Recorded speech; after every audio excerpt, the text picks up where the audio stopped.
ninguém conseguiu prendê-la. A igreja de Deus surgiu e ela subsiste e subsistirá para sempre, porque ela está em Cristo Jesus. E a Bíblia Sagrada diz que as portas do inferno não prevalecerão contra a igreja de Deus. Eles prenderam, Jesus libertou.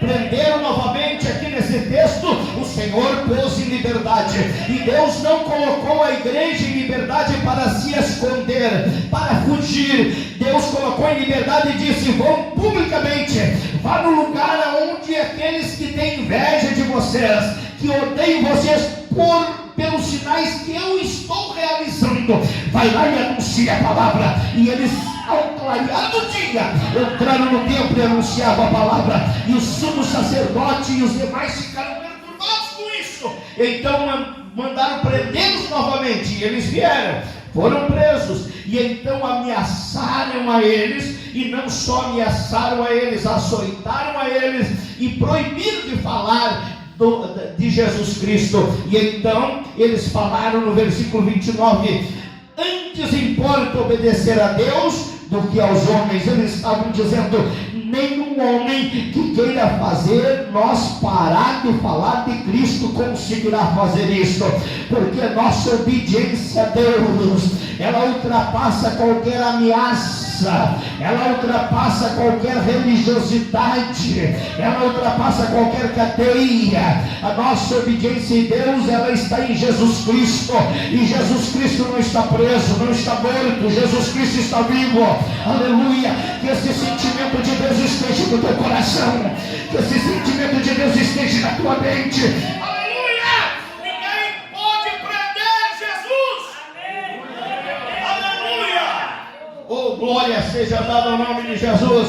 E então eles começaram a pensar e chegaram a uma conclusão: vamos matar esses apóstolos, vamos acabar com eles, vamos matar, e resolvemos o problema. Então aquele que foi instrutor de Paulo, e nesta altura Paulo ainda não havia se convertido, e então ele pediu para que tirasse os apóstolos da presença do sumo sacerdote e de todos que ali estavam, e trouxe um conselho, e disse a eles o seguinte: aleluia, atentai bem que ides fazer a estes homens. Versículo 35 do capítulo 5 de Atos: porque antes destes dias se levantou Teudas, insinuando ser ele alguma coisa, ao qual se agregaram cerca de 400 homens, mas ele foi morto, e todos quantos lhe prestavam obediência se dispersaram e deram em nada.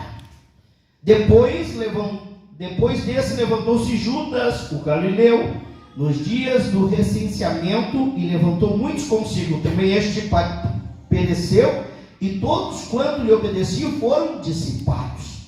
Agora vos digo: dai de mão a estes homens e deixai-os, porque se este conselho ou esta obra vem de homem, perecerá. Mas se é de Deus, não podereis destruí-los, para que não sejais porventura achados lutando contra Deus. E concordaram com eles. Aleluia. Eles sabiam que o que estava diante deles não era uma coisa natural.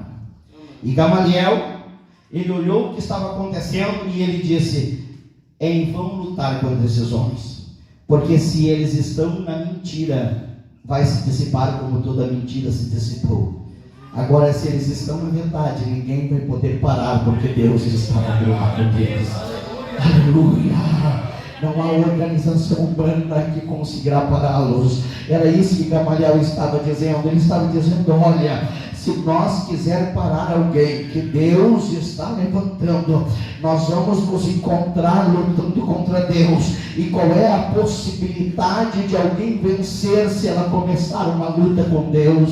Aleluia. Qual é a possibilidade de alguém ter algum bom êxito se começar alguma luta com Deus? E eles chegaram a uma mesma conclusão: não adianta dar continuidade disso. Açoitaram e soltaram a eles.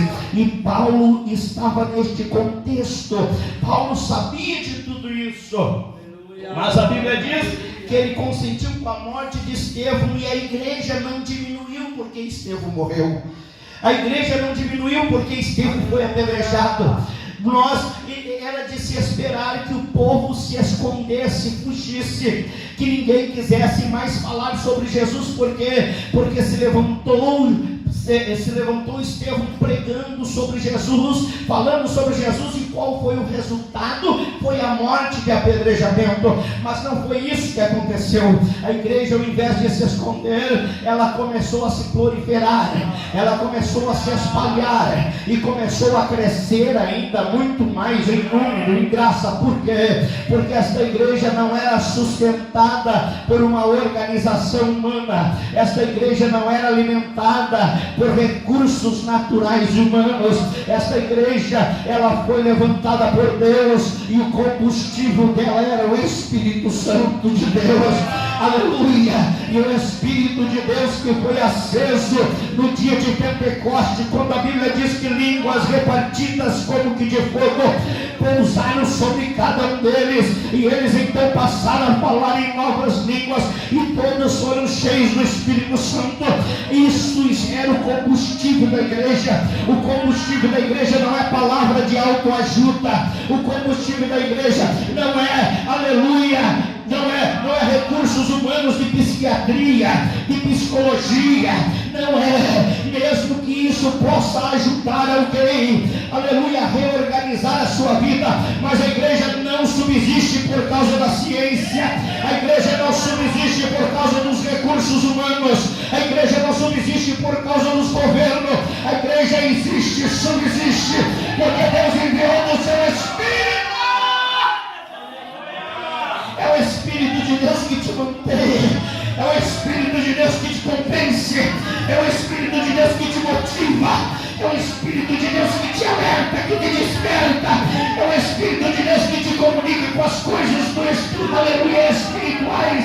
É o Espírito de Deus que não deixa a igreja deixar de existir. Por isso que Jesus disse: eu vou ao Pai, mas eu não vos deixarei órfãos, eu não vos deixarei órfãos. Vocês não ficarão sozinhos. Eu envio o meu Espírito, aquele que é igual a mim, o Paracleto, é em nome de Jesus. Receba do seu Espírito na tua vida, receba em abundância, receba em abundância, receba em abundância. Os apóstolos pararam porque eles eram melhores que qualquer outro homem. Os apóstolos não desistiram por causa desse Espírito, este Espírito. Então Paulo, ele olhava aquilo e se irava com aquilo, e começou então a perseguir esta igreja.